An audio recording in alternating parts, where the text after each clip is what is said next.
Hello बच्चों, good morning. आज की तारीख है 26 जुलाई 2024। आज के करंट अफेयर क्वेश्चन और ललन टॉप प्रश्नों में आप सभी का स्वागत है। बच्चों, आज हम 10 करंट अफेयर क्वेश्चन पढ़ेंगे और इसके साथ साथ हम 40 ललन टॉप प्रश्नों का रिवीजन करने वाले हैं, जो कि करंट अफेयर से ही संबंधित होगा। इसके बाद हम पढ़ेंगे मेधान सीरीज का पार्ट 20। 19 पार्ट तक हमने पढ़ लिया है। आज हम पढ़ेंगे मेधान सीरीज का पार्ट 20, जिसमें आप सभी को 30 महत्वपूर्ण 2024 की योजनाओं के बारे में पढ़ाने वाले हैं। तो 30 क्वेश्चन रहेंगे जो कि महत्वपूर्ण योजनाएं जो विभिन्न राज्यों के द्वारा शुरू की गई हैं, इसको पढ़ने वाले हैं। तो 50 क्वेश्चन हमारा करंट अफेयर का और 30 क्वेश्चन हमारा जीके का। तो यहाँ से हम 80 क्वेश्चन सॉल्व करने वाले हैं। इसको पूरा सॉल्व करने में हमको 30 से 35 मिनट लग जाएगा। अगर वीडियो अच्छी लगे तो लाइक शेयर कमेंट जरूर करें। तो चलिए शुरू करते हैं अपने 26 जुलाई के दैनिक समसामयिक सभी प्रतियोगी परीक्षाओं के लिए महत्वपूर्ण प्रश्न। पहला प्रश्न हमारा है, हाल ही में एपोफिज क्षुद्रग्रह का अध्ययन करने के लिए रैमसेस मिशन की घोषणा किसने करी है? तो इसको लॉन्च किया जाएगा यूरोपीय अंतरिक्ष एजेंसी के द्वारा। ऑप्शन ए सही हो जाएगा। इसकी व्याख्या देखें तो मिशन रैमसेस अगर पूछे यह कौन लॉन्च करेगा, तो यूरोपीय स्पेस एजेंसी के द्वारा यह लॉन्च किया जाएगा। और यह कब लॉन्च किया जाएगा? तो 2028 में लॉन्च किया जाएगा। और यह अपना काम कब से स्टार्ट कर देगा? तो 2029 से अपना कार्य स्टार्ट कर देगा, क्योंकि एक क्षुद्रग्रह है जिसका नाम है एपोफिज क्षुद्रग्रह, जो 2029 में पृथ्वी के सबसे नज़दीक होगा। यानी कि यह सौरमंडल का चक्कर लगाते हुए एपोफिज क्षुद्रग्रह पृथ्वी के सबसे नज़दीक का पहुंच जाएगा। तो 2029 में पहुंच जाएगा पृथ्वी के सबसे नज़दीक। और पृथ्वी के सबसे नज़दीक अगर पूछे पृथ्वी से कितनी दूरी इसकी रहने वाली है, तो पृथ्वी से इसकी 32,000 किलोमीटर दूरी पर एपोफिज क्षुद्रग्रह चक्कर लगाने वाला है। तो यह 2029 में पृथ्वी के सबसे नज़दीक होगा। और इसी की अध्ययन करने के लिए यूरोपीय स्पेस एजेंसी ने रैमसेस मिशन को लॉन्च किया है और यह अपना कार्य स्टार्ट कर देगा 2029 में। तो रैमसेस मिशन किसका अध्ययन करने वाला है? तो यह एपोफिज क्षुद्रग्रह का अध्ययन करने वाला है। तो ये हमारा पहला प्रश्न हो जाता है। अगर बात करते हैं क्षुद्र ग्रह का बेल्ट जो है ये कहाँ पाया जाता है, किन ग्रहों के बीच में पाया जाता है? तो मंगल और बृहस्पति ग्रहों के बीच में पाया जाता है। तो ये हमारा हो जाता है मंगल और इसके बाद हो जाता है बृहस्पति।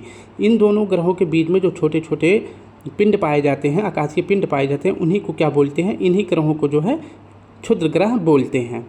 आर्टिफिशियल इंटेलिजेंस तत्परता सूचकांक, यह रिपोर्ट पूछे किसके द्वारा जारी किया जाता है? तो इंटरनेशनल मॉनेटरी फंड के द्वारा आर्टिफिशियल इंटेलिजेंट तत्परता सूचकांक जारी किया जाता है। और इसमें पूछे भारत की रैंक कितनी है? तो भारत की रैंक है 72। नेक्स्ट प्रश्न हमारा है ललन टॉप में, रिम पैक अभ्यास किसके बीच में हुआ है? तो रिम पैक अभ्यास इंडिया और यूएसए के बीच में होने वाला अभ्यास है। अगर बात करें कि T20 विश्व कप 2024 इसका आयोजन कहाँ पे किया गया था? तो इसका आयोजन 2 देशों में किया गया था, यूएसए और वेस्ट इंडीज में किया गया था। इस बार इसका 9वां क्रम था। इसमें विजेता कौन बना है? तो विजेता बना है इंडिया और उप विजेता कौन बन गया है? दक्षिण अफ्रीका बन गया है।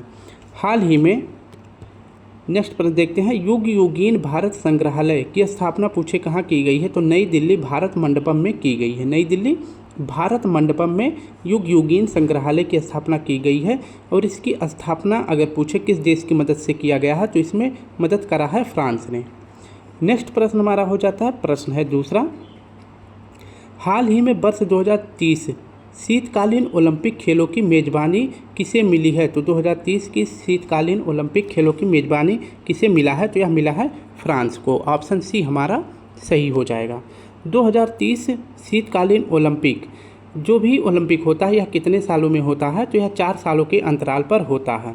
और 2030 के जो शीतकालीन ओलंपिक है इसका होस्ट कौन होगा? तो इसका होस्ट होगा फ्रांस। और 2022 के ओलंपिक का जो शीतकालीन ओलंपिक है इसका आयोजन कहाँ हुआ था? तो बीजिंग में हुआ था। बीजिंग कहाँ? चीन में हुआ था। और 2026 का शीतकालीन ओलंपिक कहाँ पे होगा? तो यह होगा मिलान एंड कार्टिना जगह पे, जो कि यह इटली का एक प्रांत है। तो 2026 का शीतकालीन ओलंपिक इटली में होगा। और 2022 का कहाँ हुआ था? तो चीन के बीजिंग में हुआ था। और 2030 का कहाँ होगा? तो यह फ्रांस में होगा। ठीक है। और शीतकालीन ओलंपिक कितने सालों के अंतराल पर होता है? तो 4 सालों के अंतराल पर होता है। अगर बात कहते हैं कि इसकी बैठक जो यहाँ पे 2030 की शीतकालीन ओलंपिक होनी है फ्रांस में, इसकी बैठक कहाँ पे हुई थी? तो इंटरनेशनल ओलंपिक कमेटी की 142वीं सत्र की बैठक कहाँ पे हो रही है? तो यह पेरिस में हो रहा है। और इसी पेरिस में यह डिसीजन लिया गया था कि 2030 का जो शीतकालीन ओलंपिक होना है यह कहाँ पे होगा? यह फ्रांस में होगा। अगर बात करें इंटरनेशनल ओलंपिक कमेटी के अध्यक्ष कौन है, तो इसके अध्यक्ष हैं थॉमस बोग। और वहीं अगर बात करें 141वें सत्र की बैठक ओलंपिक की कहाँ पर हुई थी, तो 141वें क्रम की बैठक हुई थी मुंबई में। कहाँ हुई थी, तो मुंबई में हुई थी, ये भी आपको याद करना है। और यहीं पर यह डिसीजन लिया था जो क्रिकेट खेल है इसे 2028 के ओलंपिक में शामिल किया जाएगा। और 2028 का ओलंपिक पूछे कहाँ पे होगा, तो लॉस एंजल्स अमेरिका में होगा। नेक्स्ट बात कर लेते हैं 2034 का अगर पूछे शीतकालीन ओलंपिक कहाँ पे होगा, तो 2034 का शीतकालीन ओलंपिक होगा साल्ट लेक सिटी USA में होगा। नेक्स्ट प्रश्न देख लेते हैं लल्लन टॉप प्रश्न में 2022 का कॉमनवेल्थ गेम्स कहाँ पे हुआ था, तो यह बर्मिंघम इंग्लैंड में हुआ था। और 2026 का कॉमनवेल्थ गेम्स कहाँ पे होगा, विक्टोरिया ऑस्ट्रेलिया में होगा। एशियन गेम्स 2023 कहाँ पे हुआ है, तो यह हुआ था हांगजाऊ चीन में हुआ था, 19वें क्रम का था। और वहीं बात करें एशियन गेम्स 2027 कहाँ पे होगा, तो यह होगा आईची जो कि जापान का एक प्रांत है, तो जापान में होगा। नेक्स्ट हमारा प्रश्न है समर ओलंपिक 2020 यह कहाँ हुआ था, तो समर यानी ग्रीष्मकालीन ओलंपिक 2020 कहाँ हुआ था, तो टोक्यो में हुआ था। और 2024 कहाँ पे हो रहा है, तो इसका आयोजन हो रहा है पेरिस में। और 28 वाला कहाँ पे होगा, तो यह होगा लॉस एंजल्स USA में, मैंने बता दिया। और यहीं पर जो है क्रिकेट खेल को पहली बार शामिल किया जाएगा। फीफा वर्ल्ड कप 2022 यह कहाँ हुआ था, तो यह कतर में हुआ था। कतर जो है दोहा के अंतर्गत आता है। और वहीं 2026 का फीफा वर्ल्ड कप कहाँ पे होगा, तो यह नॉर्थ अमेरिका के 3 देशों में होगा। तो नॉर्थ अमेरिका के 3 देशों में होगा, एक तो अमेरिका यानी USA, कनाडा, मैक्सिको, इन 3 देशों के बीच में फीफा वर्ल्ड कप 2026 का आयोजन किया जाएगा। T20 वर्ल्ड कप 2024 यह कहाँ पे हुआ था, तो इसको पहले ही प्रश्न में बता दिया था, तो USA और वेस्ट इंडीज में हुआ। और अगर बात करें कि 2026 का अगर T20 वर्ल्ड कप कहाँ पे होगा, तो यह होगा इंडिया में। नेक्स्ट बात करते हैं तीसरा प्रश्न, हाल ही में संयुक्त राष्ट्र राहत और कार्य एजेंसी UNRWA को आतंकी संगठन घोषित करने वाले विधेयक को किसने मंजूरी दी है, तो एक संगठन है जिसका नाम है UNRWA। इसको जो है अभी आतंकवादी संगठन घोषित किस देश ने कर दिया है बिल पारित करके, तो इजराइल ने घोषित किया है। इसके बारे में पूरी व्याख्या देखें तो इजराइल की जो संसद है इसका क्या नाम है, तो इसका नाम है नीसेट। तो इजराइल में जो संसद है उसको नीसेट कहते हैं। और अभी जो है नीसेट के द्वारा यानी इजरायली संसद के द्वारा UNRWA को आतंकी संगठन घोषित कर दिया गया है इजरायली संसद में विधेयक पास करके। ठीक है, अब बात करते हैं UNRWA क्या है, तो यह एक संयुक्त राष्ट्र राहत और कार्यक्रम एजेंसी है। यानी कि संकटग्रस्त के समय किसी भी देश की अगर स्थिति खराब हो जाती है तो उसको मदद करने के लिए आगे कौन आता है, UNRWA एक संगठन है जो कि यूनाइटेड नेशन का है, ये आगे आता है। तो इसी प्रकार से इसने आगे आके किसकी मदद करी है, तो ये संगठन आगे आकर फिलिस्तीनियों की मदद करी है, जो भी वहाँ शरणार्थी थे उनकी मदद करी, उनको स्वास्थ्य सुविधा उपलब्ध कराया, शिक्षा सुविधा मुहैया कराया। तो इन्हीं सभी सुविधाओं को देखते हुए इजरायली ने बोला कि जो फिलिस्तीनी आतंकवादी हैं इनका जो संगठन मदद कर रहा है यानी UNRWA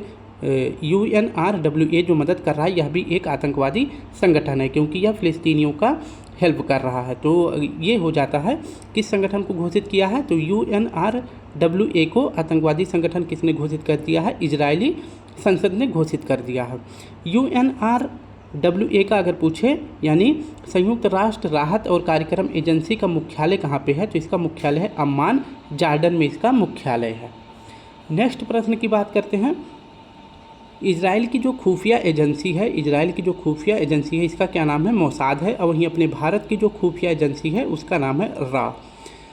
इजराइल की जो मुद्रा है इसका नाम है न्यू शेकल। और इजराइल अगर पूछे किस प्रकार का धर्म वाला देश है, तो यहूदी धर्म का देश है। इजराइल में एयर डिफेंस सिस्टम का क्या नाम है, तो एयर डिफेंस सिस्टम का नाम है इजराइल में आयरन डोम। और यह जो है स्थल पर कार्य करता है। और बाकी अगर पूछे कि समुद्र पर कौन सा आयरन डोम काम करता है, तो समुद्र लेवल के लिए सी डोम लॉन्च किया गया है, किसके द्वारा, तो यह भी इजराइल के द्वारा लॉन्च किया गया है।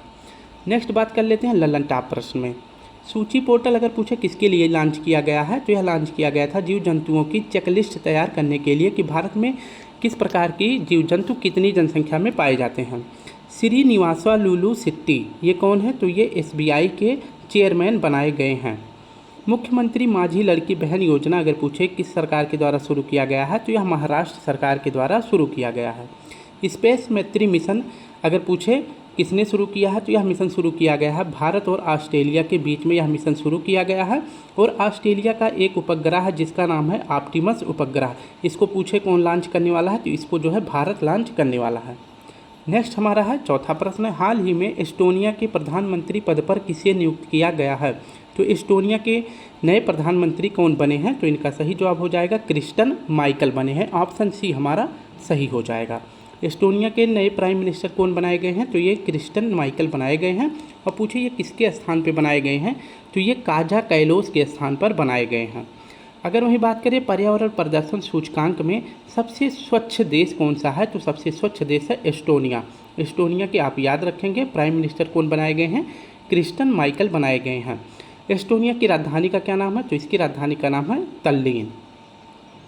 नेक्स्ट बात करते हैं बाल्टिक देश में अगर पूछे कौन कौन से 3 देश शामिल हैं? तो बाल्टिक देश में 3 देश शामिल हैं। कौन कौन से? Latvia, Estonia, Lithuania. इन 3 देशों की बाउंड्री जो है बाल्टिक सागर से लगती है, इसलिए इन 3 देशों को बाल्टिक देश भी कहते हैं। नेक्स्ट प्रश्न है साउथ अफ्रीका के नए पीएम कौन बनाए गए हैं?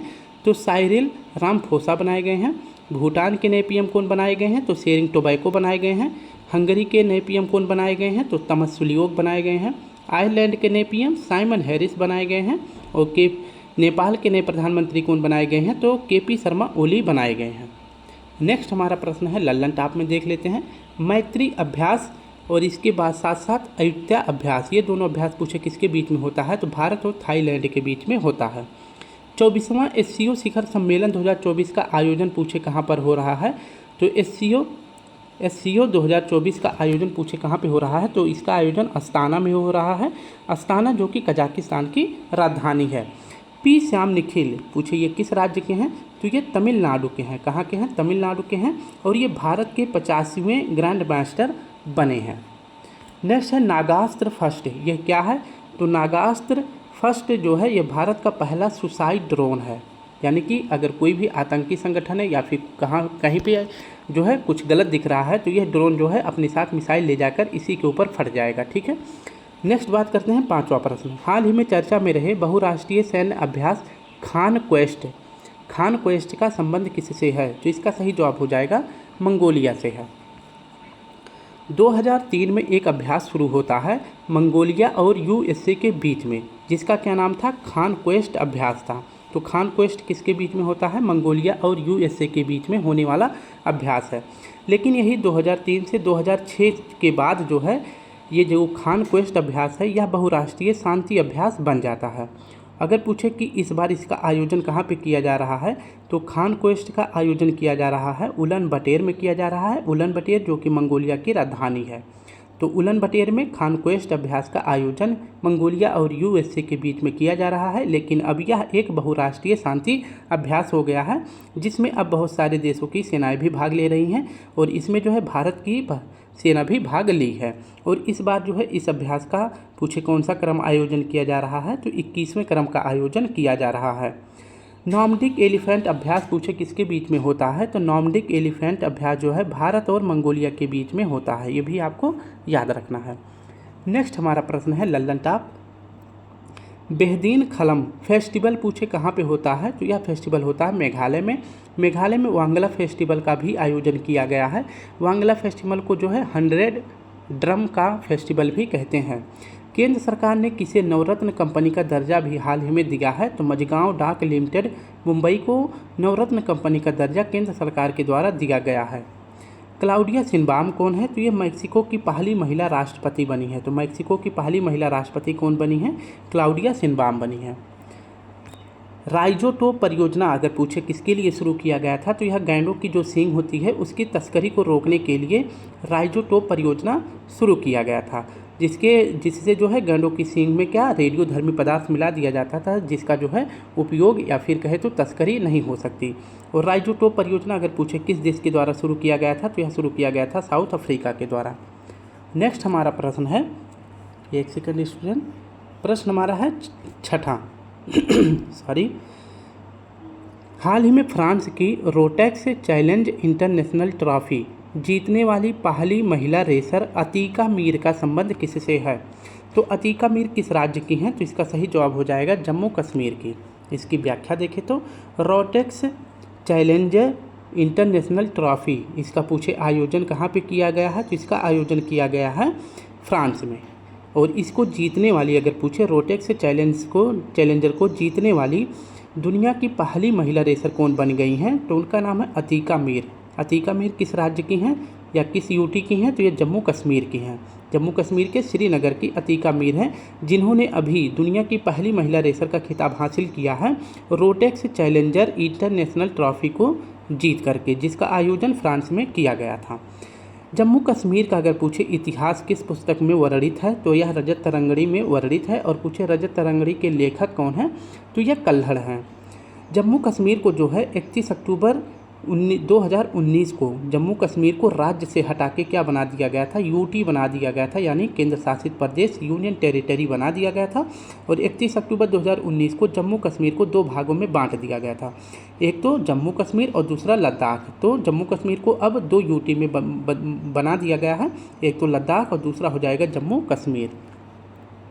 नेक्स्ट प्रश्न की बात करें, पृथ्वी उन्नत अवलोकन उपग्रह जिसका नाम है ALOS-4, इसको पूछे अभी किसने लॉन्च किया है, तो यह लॉन्च किया गया है जापान के द्वारा। संज्ञान ऐप, इसमें जो है 3 नए कानूनों का उल्लेख किया गया है संज्ञान ऐप। और इस 3 नए कानून का उल्लेख अगर पूछे किसके द्वारा किया गया है, तो RPF के द्वारा किया गया है। किस माध्यम से, तो संज्ञान ऐप के माध्यम से RPF के द्वारा 3 नए कानूनों का उल्लेख जनता के द्वारा किया गया है। निर्माण पोर्टल अगर पूछे किसने शुरू किया है, तो यह केंद्र सरकार के द्वारा शुरू किया गया है। जो भी बच्चे UPSC की तैयारी कर रहे हैं उनको निर्माण पोर्टल के तहत 1 लाख रुपये, 100 लाख नहीं है, 1 लाख रुपये जो है दिया जाएगा, लेकिन उनका प्री एग्ज़ाम जो है निकलना चाहिए। नेक्स्ट है 7वां प्रश्न, हाल ही में भारत का 500वां सामुदायिक रेडियो स्टेशन जिसका नाम है अपना रेडियो 90 FM का उद्घाटन कहाँ हुआ है, तो इसका सही जवाब हो जाएगा ऑप्शन सी, आइजोल में हुआ है। अपना रेडियो 90 FM अगर पूछे यह भारत का जो है 500वां सामुदायिक रेडियो स्टेशन बन गया है। तो 500वां कौन सा बना है, तो अपना रेडियो 90 FM बना है। और यह अगर पूछे किसकी शुरुआत किसने करी है, तो इस 500वें सामुदायिक रेडियो स्टेशन की शुरुआत की गई है अश्विनी वैष्णव जी के द्वारा, जो कि वर्तमान में रेल मंत्री और सूचना प्रसारण मंत्री, ये दोनों पद किसके पास हैं, तो अश्विनी वैष्णव जी के पास हैं। अपना रेडियो 90 FM अगर पूछे कहाँ से लॉन्च किया गया है, तो यह आइजोल मिजोरम से लॉन्च किया गया है, ये आपको याद रखना है। अगर बात करें आइजोल के यानी कि मिजोरम के CM कौन है, तो लाल दुहोमा मिजोरम के नए CM बनाए गए हैं। और अपना रेडियो 90 FM शुरू क्यों किया गया है, यह शुरू किया गया है किसानों के लिए मौसम अपडेट की जानकारी देने के लिए शुरू किया गया है। अगर पूछे कि मिजोरम जो है राज्य के रूप में कब अस्तित्व में आया था, तो 1987 में आया था। और आसाम में एक पहाड़ी है जिसका नाम है ब्लू माउंटेन, ब्लू माउंटेन को ही लुसाई पहाड़ी भी कहते हैं। लल्लन टॉप प्रश्न हमारा है, विनोद गणात्रा और नीमहंस, नीमहंस एक स्वास्थ्य संस्था है और विनोद गणात्रा, इन दोनों को जो है नेल्सन मंडेला अवार्ड 2024 से सम्मानित किया गया है। यूनेस्को विश्व धरोहर समिति के 46वें सत्र की मेज़बानी कौन कर रहा है, तो इसका 46वें सत्र की मेज़बानी भारत कर रहा है। और पूछे 45वें क्रम की मेज़बानी किसने करी थी, तो यह किया गया था सऊदी अरब के द्वारा। किसके द्वारा, तो सऊदी अरब के द्वारा रियाद में किया गया था। संपूर्णता अभियान पूछे किसके द्वारा शुरू किया गया था, तो नीति आयोग के द्वारा शुरू किया गया था। नीति आयोग की स्थापना पूछे कब किया गया था, तो 1 जनवरी 2015 को किया गया था। नेक्स्ट हमारा प्रश्न है 8वां, हाल ही में पेरिस के ग्रेविन संग्रहालय द्वारा कस्टमाइज्ड सोने के सिक्कों से सम्मानित होने वाले पहले भारतीय अभिनेता कौन है, तो इसका सही जवाब हो जाएगा शाहरुख खान है। इसकी व्याख्या देखें, ग्रेविन संग्रहालय पूछे कहाँ पे है, तो यह फ्रांस में है। ग्रेविन संग्रहालय के कस्टमाइज्ड सोने के सिक्के से सम्मानित होने वाले पहले भारतीय अभिनेता कौन बन गए हैं, तो ये शाहरुख खान बन गए हैं। जो सोने का सिक्का है, इस सोने के सिक्के के ऊपर शाहरुख खान की प्रतिमा बनाई गई है, ठीक है। तो कस्टमाइज्ड सोने के सिक्के से सम्मानित होने पहले भारतीय अभिनेता कौन बन गए हैं, शाहरुख खान बन गए हैं। एक अवार्ड और आप याद रखेंगे, पार्लो अल्लाह कैरियर अवार्ड, यह भी किससे मिला है, तो ये भी शाहरुख खान को मिला है। तो दोनों अवार्ड आप सभी को याद रखना है। एक तो कस्टमाइज्ड सोने के सिक्के जो कि ग्रेविन संग्रहालय के द्वारा दिए गए हैं, किसको दिया गया है, शाहरुख खान को। और पार्लो अल्लाह कैरियर अवार्ड ये किसे दिया गया है, तो ये भी शाहरुख खान को दिया गया है। सिक्कों के अध्ययन को यानी स्टडी ऑफ कॉइन्स को क्या कहते हैं, न्यूमिस्मेटिक्स कहते हैं। लल्लन टॉप हमारा प्रश्न है, प्रेम सिंह तवांग सॉरी प्रेम सिंह तवांग अगर पूछे कहाँ के सीएम बनाए गए हैं तो सिक्किम के बनाए गए हैं। सिक्किम से अगर पूछे कितने देशों की बाउंड्री लगती है तो सिक्किम से 3 देशों की बाउंड्री लगती है। ये वाला जो भाग होता है ये हमारा सिक्किम है, ठीक है। तो ये सिक्किम है। सिक्किम से इधर जो है नेपाल सीमा बनाता है, इधर भूटान बनाता है और ऊपर जो है कौन बनाता है, चीन बनाता है। मोहन चरण मांझी किस राज्य के सीएम बनाए गए हैं तो यह उड़ीसा के सीएम बनाए गए हैं। नेक्स्ट बात करते हैं लोकपथ मोबाइल ऐप, यानी कि सड़कों की मरम्मत करने के लिए लोकपथ मोबाइल ऐप किसने शुरू किया है तो मध्य प्रदेश सरकार ने शुरू किया है। ब्रिटेन के नए प्रधानमंत्री कौन बनाए गए हैं तो कीर स्टारमर बनाए गए हैं। नेक्स्ट हमारा प्रश्न है 9वां, हाल ही में संघ सूची के विरुद्ध किसने विदेश सचिव पद पर नियुक्त की है। संघ सूची पर अगर पूछा जाए कि कार्य कौन करता है तो संघ सूची पर अगर कोई भी फाइल बनाना या फिर कोई भी विषय कोई भी अगर इस पर टीका टिप्पणी करना है तो कौन करता है तो इस पर जो है अधिकार किसको है, सेंट्रल गवर्नमेंट को है। किसको है, सेंट्रल गवर्नमेंट को है। संघ सूची पर विषय बनाने का अधिकार किसको है तो सेंट्रल गवर्नमेंट को है, ये आपको याद रखना है। लेकिन संघ सूची के विरुद्ध जाकर किसने विदेश सचिव पद का नियुक्त कर दिया है तो केरल सरकार ने किया है। अब इसकी व्याख्या देखते हैं। केरल सरकार ने अभी जो है वरिष्ठ आईएएस ऑफिसर जिनका नाम है के वासुकी को विदेश सचिव बना दिया है। और विदेश सचिव का कार्य क्या होता है तो बाहरी सहयोग संबंधित मामलों को जानकारी जो है सरकार को देने के लिए विदेश सचिव पद सृजित किया जाता है। और इस मामले का यानी कि बाहरी सहयोग संबंधित यानी विदेश सचिव का पद अगर पूछे किस विषय से संबंधित है तो यह संघ सूची से संबंधित है, संघ सूची का विषय है। और संघ सूची विषय पर अगर पूछे कानून बनाने का अधिकार सिर्फ केंद्र सरकार को है, लेकिन इसके विरुद्ध जाकर जो है केंद्र सरकार के विरुद्ध यानी कि विषय संघ सूची के विरुद्ध जाकर अगर पूछे विदेश सचिव का पद किसने सृजित किया है तो केरल सरकार ने किया है। और इस पर किसको नियुक्त किया गया है तो के वासुकी जी को नियुक्त किया गया है। तो ये प्रश्न इंपॉर्टेंट है, इसे आप याद रखेंगे। तो किसी भी प्रकार का अगर संघ सूची के विरुद्ध अगर कोई भी जाकर कोई भी पद सृजित करेगा तो करंट अफेयर ये जो है महत्वपूर्ण हो जाएगा, ठीक है। अगर बात करते हैं कि यह जानकारी कि केरल सरकार ने विदेश सचिव पद का सृजन किया है, ये वाली जानकारी किसने दी है तो पीपी चौधरी ने दी है। किसने, पीपी चौधरी ने दी है, जो कि ये भी एक मध्य प्रदेश के सांसद हैं। नेक्स्ट बात करते हैं भारत के वर्तमान अगर पूछे विदेश मंत्री कौन है तो एस जयशंकर जी हैं। कुछ महत्वपूर्ण पदों पर 2024 में जो मोदी 3.0 के तहत विभिन्न पदों पर महत्वपूर्ण पद पर मंत्री पद नियुक्त किए गए हैं, उनको देख लेते हैं। पहले तो एक प्रश्न देखते हैं साइमन मॉक, ये कौन है तो ये आर्टिफिशियल यूनिवर्सिटी के जो है कुलपति बनाए गए हैं। तो आर्टिफिशियल इंटेलिजेंट के जो यूनिवर्सिटी है इसके कुलपति कौन बनाए गए हैं तो साइमन मॉक बनाए गए हैं। बात करते हैं महिला और बाल विकास मंत्री कौन बनाई गई हैं तो अन्नपूर्णा देवी बनाई गई हैं। स्वास्थ्य मंत्री कौन बनाए गए हैं तो जेपी नड्डा जी बनाए गए हैं। उड्डयन मंत्री कौन बनाए गए हैं तो राम मोहन नायडू जी बनाए गए हैं, जो कि मोदी 3.0 के सबसे युवा मंत्री पूछे कौन है तो राम मोहन नायडू जी हैं। नेक्स्ट हमारा है जल शक्ति मंत्री कौन बनाए गए हैं तो CR पाटिल जी बनाए गए हैं। खाद्य प्रसंस्करण मंत्री चिराग पासवान जी बनाए गए हैं। कृषि मंत्री कौन बनाए गए हैं तो शिवराज सिंह चौहान बनाए गए हैं। करंट अफेयर का लास्ट प्रश्न देखते हैं। हाल ही में राष्ट्रपति भवन के प्रतिष्ठित दरबार हॉल का नाम बदलकर क्या रख दिया गया है तो अभी दरबार हॉल का नाम बदल के क्या रख दिया गया है तो इसका सही जवाब हो जाएगा ऑप्शन ए। इसकी व्याख्या देखते हैं। तीनों प्रश्न महत्वपूर्ण हैं और कुछ और जो स्थानों के नाम बदले गए हैं उसको भी पढ़ने वाले हैं। राष्ट्रपति भवन के अंतर्गत अगर देखा जाए अभी जो है कुछ दिनों पहले मुगल दरबार का नाम बदल के अमृत उद्यान रख दिया गया था और फिर दरबार हॉल का नाम बदल के गणतंत्र मंडप रख दिया गया था। दरबार हॉल का मतलब होता है जहाँ पे जो पुरस्कार सम्मान दिए जाते हैं, आप सभी टीवी में देखे होंगे, उसी को जो है दरबार हॉल कहा जाता है और इसका अब नाम रख दिया गया है गणतंत्र मंडप। इसके बाद अशोक हॉल का नाम बदल के अशोक मंडल रख दिया गया है। नेक्स्ट बात कर लेते हैं। राजपथ का नाम बदल के कर्तव्य पथ रखा गया है। फैजाबाद का नाम बदल के अयोध्या धाम रखा गया है। चंडीगढ़ एयरपोर्ट का नाम बदल के शहीद भगत सिंह एयरपोर्ट रखा गया है। मोगा एयरपोर्ट का नाम मनोहर पर्रिकर एयरपोर्ट रखा गया है। औरंगाबाद का नाम संभाजी नगर रखा गया है और पुराना पार्लियामेंट हाउस का नाम अब क्या रख दिया गया है, संविधान सदन रख दिया गया है। लल्लन टॉप प्रश्न में देखिए तो ब्रिजेश श्रीवास्तव समिति पूछे इस समिति का गठन क्यों किया गया है, क्योंकि हाथरस में जो हत्याकांड हुआ है उसकी जांच करने के लिए। पर्यावरण प्रदर्शन सूचकांक 2024 में भारत को कौन सा स्थान मिला है तो 176वां स्थान मिला है। एलिजा मद्राजो को ये पूछे कौन है तो ये किसकी अध्यक्ष हैं तो फिनेंशियल एक्शन टास्क फोर्स की जो है अध्यक्ष कौन बनाई गई हैं, तो एलिजा माद्रोजा बनाई गई हैं। और इसकी स्थापना पूछे कब किया गया था, तो 1989 को किया गया था। जोरावर क्या है, तो जोरावर एक स्वदेशी हल्का टैंक है, यानी कि पहाड़ों पर आसानी से चढ़ सके इसलिए हल्का टैंक बनाया गया है और इसका नाम जो है जोरावर रखा गया है। नेक्स्ट देख लेते हैं। अब हमारा प्रश्न है मेधान सीरीज का पार्ट 19 नहीं है, पार्ट 20 है। ठीक है, पार्ट 20 है, ये आपको याद रखना है, जिसके अंतर्गत हम पढ़ेंगे महत्वपूर्ण योजनाएं जो भी 2024 की हैं।